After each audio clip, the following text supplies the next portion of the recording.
Hello friends, welcome back to my new blog. और आप सब कैसे हैं? माता रानी की कृपा से आप सब अच्छे होंगे। तो आज है नवरात्रि का सेकंड डे और कल है थर्ड। तो कल हमारे यहाँ गणगौर की पूजा होती है, शिव जी और पार्वती जी की। तो कल के लिए हम आज से तैयारी कर रहे हैं और मेहंदी वेहंदी भी लगवाएंगे शाम को। और मम्मी अभी घर पे नहीं है क्योंकि मम्मी को ड्रिप लगी हुई है, तो मम्मी की थोड़ी तबीयत ठीक नहीं थी, तो वो डॉक्टर के पास गई हुई हैं। मैंने खाना वाना बना लिया है, आज फ्री हो गई हूँ। तो अब मैं चलती हूँ गुने की रेसिपी बनाने के लिए, जो कि हमें चाहिए होते हैं पूजा में। तो रेसिपी मैं आपके साथ शेयर करती हूँ, मैं बनाने चलती हूँ। तो मैं आपको दिखाऊंगी किस तरह से बनाते हैं। कल के लिए अभी से रेडी करके रख रही हूँ क्योंकि कल फिर टाइम नहीं मिलता है पूजा करने के लिए, फिर देरी हो जाती है पूजा करने में। तो अभी जा रही हूँ बनाने के लिए, फिर उसके बाद शाम को मेहंदी लगाऊंगी और कल रेडी होके फिर पूजा वूजा करेंगे। तो आपको दिखाते हैं हम इसी ब्लॉग में। तो फ्रेंड्स, मैंने गुने बनाने के लिए 1 केजी मैदा ली हुई है और 1 कप रिफाइंड लिया हुआ है। तो इससे और थोड़ा 1 गिलास पानी लेंगे और टाइट टाइट मैदे को अच्छे से गूंथ लेंगे। तो अभी मैं आपको दिखाती हूँ। तो फ्रेंड्स, मैंने मैदा को अच्छे से छान लिया है और ये 1 कप ऑयल लिया है मैंने रिफाइंड। उसके बाद ये पानी लिया है, इससे मैदे को अच्छे से गूंथ लेंगे टाइट टाइट। और फिर उसके बाद 1 घंटे के लिए इसको रख देंगे। फ्रेंड्स, मैंने आटा गूंथ के रख दिया है 1 घंटे के लिए और तब तक मैं डुगू को खिला लेती हूँ थोड़ी देर के लिए क्योंकि ये रो रही है। फिर उसके बाद बनाऊंगी क्योंकि मम्मी आ जाएंगी, फिर वो लाली को खिला लेंगी, फिर बनाऊंगी मैं। डुगू नमस्ते करो। अच्छा, तो फ्रेंड्स देखो, ये मैंने स्टार्ट कर दिए हैं, ये एक लोई लेके और इसको बेल लिया है मैंने।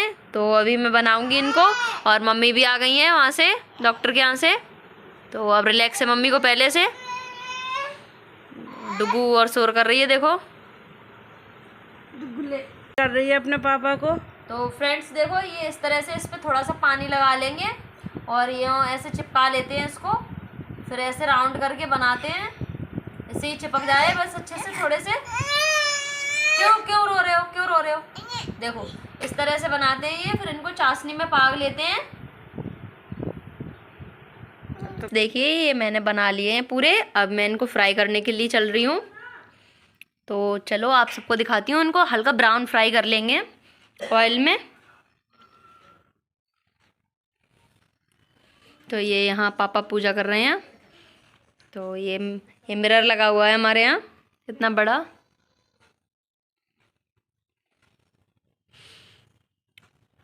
फ्रेंड्स, अब मैं इनको फ्राई करने के लिए ले आई हूँ। तो ऑयल गरम हो गया है और ये मैंने 1 केजी मैदा ली थी, तो इसमें हम 2 केजी चीनी ऐड करेंगे। तो और इसमें 1.5 गिलास वाटर ऐड करेंगे क्योंकि 3 तार की चाशनी बनानी होती है, तो पानी को थोड़ा ही रखेंगे।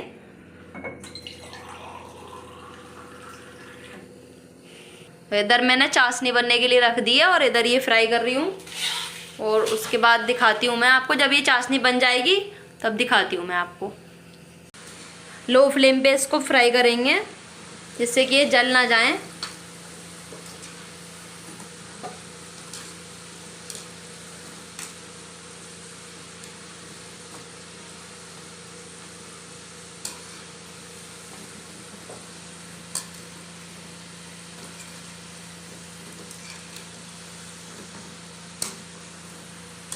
और साथ साथ हम चाशनी को भी देखते रहेंगे, ये जल नहीं जाए कहीं। तो ये बन रही है अभी।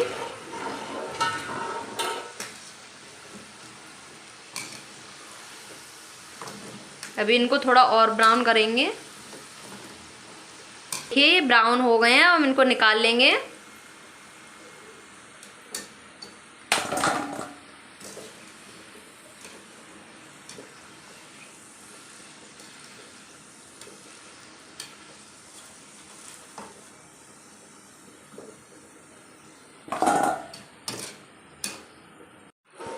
तो फ्रेंड्स ये देखो, हमारी चाशनी रेडी हो गई बन के और ये भी फ्राई हो गए हैं सारे।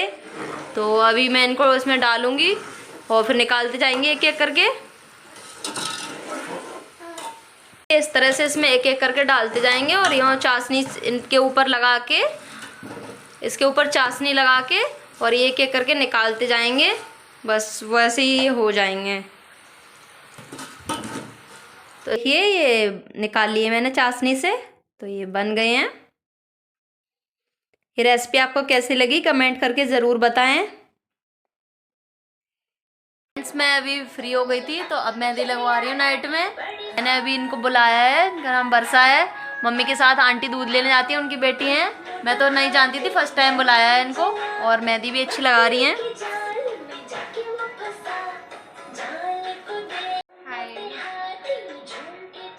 तुम भी बोलो। मेहंदी लग चुकी है मेरे हाथों में, कैसी लग रही है देखो।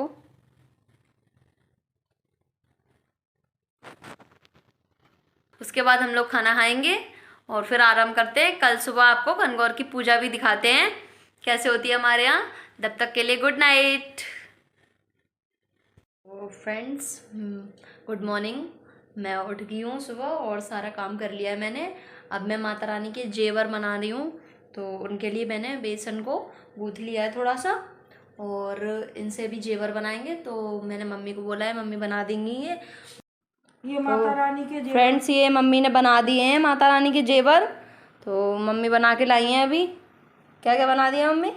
ये हार है माता रानी का, ये टीका है और ये मुकुट है और ये झुमकी है, ये झाले हैं। अच्छा, ये सब जेवर बनाए हैं। हाँ, और ये रिंग है, ये भोले बाबा की रिंग है, और ये पायल है, और ये कमर की कौंदी है, एक ये भोले बाबा का हार है। इस तरह से माता की ये सब चीज़ें बनाई जाती हैं। यूँ कहते हैं माता रानी को हम बेसन के देंगे तो माता रानी हमें सोने की पहनाएंगी। मैं साथ साथ पूजा की भी तैयारी कर रही हूँ। और ये अभी मैं यहाँ पे चौक लगा रही हूँ। उसके बाद यहाँ माता रानी की, उसके बाद यहाँ गौर बनाएंगे।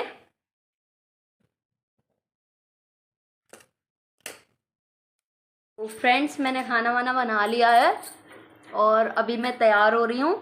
फिर उसके बाद पूजा करेंगे अभी हम लोग। मैं रेडी हो गई हूँ। मैं रेडी हो गई हूँ और बस चलते हैं पूजा करने। तो बस पूजा का सामान रख लेते हैं, उसके बाद पूजा करते हैं। और मुझे बहुत ज़ोर से प्यास भी लग रही है, क्योंकि मम्मी बोल रही थी व्रत रखा जाता है, प्यास पानी नहीं पीते हैं, निर्जला व्रत रखते हैं सुबह से, तब तक पूजा नहीं करते जब तक। तो इसलिए पानी बहुत ज़ोर से प्यास लग रही है। पूजा करके बस पानी पीना है। ये मम्मी को मनसने के लगाया है, ये माता का है, जिसमें भी बेसन की जो हमने बनाए थे, ज्वेलरी बनाई थी माता की वो। और ये नहीं है, मम्मी के लिए रखे हुए हैं, मम्मी गोद में रखेंगी। और ये मम्मी का मनसने का सामान, और ये मैं गोद में रखूँगी, गोद में रखते हैं सोले सोले। तो बस अभी हम लोग बैठते हैं पूजा करने। तो ये डुगू बहुत परेशान कर रही है हम लोगों को, पूजा नहीं करने दे रही है, रो रही है ये। मम्मी अभी पट्टे पे गौर बना रही हैं। ये माता रानी पे तिलक करके और चावल लगा के, रोली चावल लगा के टीका कर देते हैं माता रानी का। और ये मेहंदी से 16 बिंदी लगाई जाती हैं। ये इस चाहे पट्टे पे लगा लो या फिर किसी कागज़ पे लगा लेते हैं, दीवार पे लगा लेते हैं। उसके बाद 16 बिंदी सिंदूर से लगाई जाएंगी। तो ये ऐसे लगाते हैं। थोड़े से हाथ में चावल लेके फिर कहानी पढ़ते हैं गणगौर की। तो मैं आपको कहानी सुनाती हूँ। एक बार भगवान शंकर तथा पार्वती जी नारद जी के साथ भ्रमण को निकले। चलते चलते वे चैत्र शुक्ल तृतीया के दिन एक गांव में पहुंच गए। उनके आगमन का समाचार सुनकर गांव की श्रेष्ठ कुलीन स्त्रियां उनके स्वागत के लिए स्वादिष्ट भोजन बनाने लगी। भोजन बनाते बनाते उन्हें काफी विलंब हो गया, किंतु साधारण कुल की स्त्रियां श्रेष्ठ कुल की स्त्रियों से पहले ही थालियों में हल्दी तथा अक्षत लेकर पूजन हेतु पहुंच गई। पार्वती ने उनके पूजा भाव को स्वीकार करके सारा सुहाग रस उन पर छिड़क दिया। वे अटल सुहाग प्राप्ति का वरदान पाकर लौटी। तत्पश्चात उच्च कुल की स्त्रियां अनेक प्रकार के पकवान लेकर गौरी जी और शंकर जी की पूजा करने पहुंची। सोने चांदी से निर्मित तथा उनकी थालियों से विभिन्न प्रकार के पदार्थ थे। उन स्त्रियों को देखकर भगवान शंकर ने पार्वती से कहा, तुमने सारा सुहाग रस तो सारण कुल की स्त्रियों को ही दे दिया, अब इन्हें क्या दोगी? पार्वती जी ने उत्तर दिया, प्राणनाथ आप इसकी चिंता मत कीजिए, उन स्त्रियों को मैंने केवल ऊपरी पदार्थों से बना रस दिया है, इसलिए उनका रस धोती से रहेगा, परंतु मैं इस उच्च कुल की स्त्रियों को अपनी उंगली चीरकर अपने रक्त का सुहाग रस दूंगी। यह सुहाग रस उन जिसके भाग्य में पड़ेगा वह तन मन से मुझ जैसी सौभाग्यवती हो जाएंगी। जब स्त्रियों ने पूजन समाप्त कर दिया तब पार्वती ने अपनी उंगली चीरकर उन पर छिड़क दी, जिस पर जैसा छींटा पड़ा वैसा ही सुहाग पा लिया। तत्पश्चात भगवान शिव जी की आज्ञा से पार्वती जी नदी तट पर स्नान किया और बालू की शिव मूर्ति बनाकर पूजा करने लगी। पूजन के बाद बालू के पकवान बनाकर शिव जी को भोग लगाया। प्रदक्षिणा करके नदी तट की मिट्टी के से माथे पर तिलक लगाकर 2 कड़ बालू का भोग लगाया। इतना सब करते करते पार्वती को काफी समय लग गया। काफी देर बाद जब वो लौटकर आई तो महादेव जी उनसे देर से आने का कारण पूछा। उत्तर में पार्वती जी ने झूठ ही कह दिया कि वहां मेरे भाई भावज आज मायके वाले मिल गए थे, उन्हीं से बातें करने में देर हो गई, परंतु महादेव तो महादेव ही थे, वो कुछ और ही लीला रचना चाहते थे। अतः उन्होंने पूछा, पार्वती तुमने नदी के तट पर पूजन करके जिस चीज का भोग लगाया था और स्वयं कौन सा प्रसाद खाया था? तो स्वामी पार्वती जी ने पुनः झूठ बोल दिया, मेरी भावज ने मुझे दूध भात खिलाया, उसे खाकर मैं सीधी यहाँ चली आ रही हूँ। यह सुनकर शिव जी भी दूध भात खाने के लालच में नदी तट की ओर चल दिए।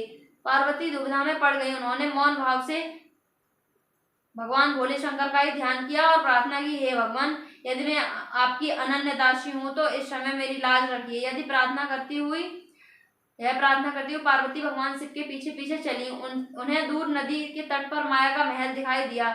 उस महल के भीतर पहुंचकर देखती हैं वहां शिव जी के साले तथा सलहेज आदि सहपरिवार उपस्थित है। उन्होंने गौरी तथा शंकर का भावभीना स्वागत किया। वे 2 दिनों तक वहां रहे।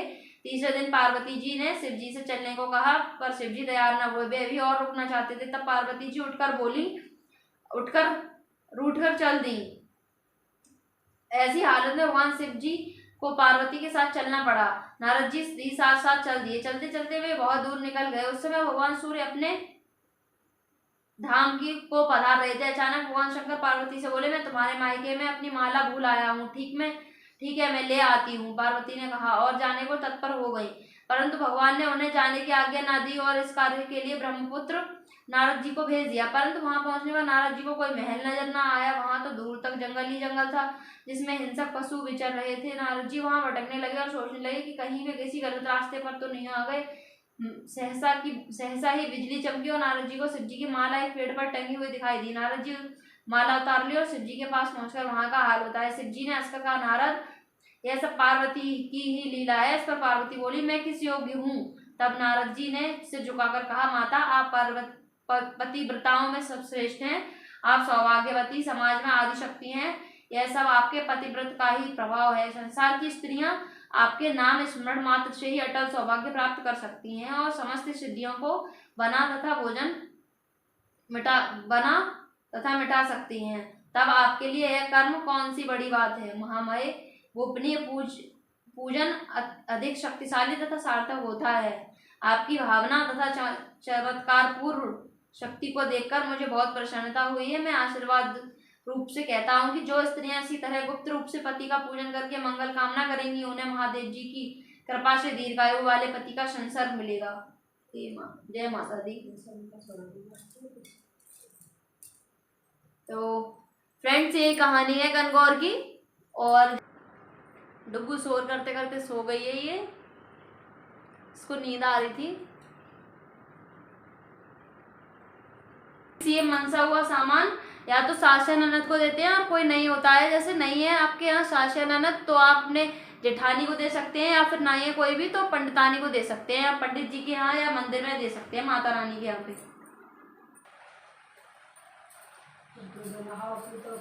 तरक्की करो, नौकरी लगे, माता रानी सरकारी नौकरी लगे। तो फ्रेंड्स अब हमारी पूजा हो गई है और ये मम्मी आंटी हैं, वो पंडितानी आंटी हैं, उनको देने जा रही हैं। बस अब हम लोग चेंज करेंगे और खाना वाना खाएंगे। सबसे पहले तो मुझे प्यास लग रही है, मैं पानी पीऊँगी, थोड़ा सा कुछ खा लेती हूँ। ऐसे पानी नहीं पीते हैं, कपड़े भी चेंज नहीं करते हैं। फ्रेंड्स आप लोगों को हमारा ब्लॉग कैसा लगा कमेंट करके ज़रूर बताएं। और हम गणगौर की पूजा हमारे यहाँ ऐसे ही होती है और जो चैत्र नवरात्रे होते हैं उनके तीसरे नवरात्रे वाले दिन पूजा की जाती है ये। तो आप सबको हमारा ब्लॉग कैसा लगा कमेंट करके ज़रूर बताइए, और हमारे चैनल को सब्सक्राइब करिए, लाइक करिए और हमें सपोर्ट करिए। Thank you.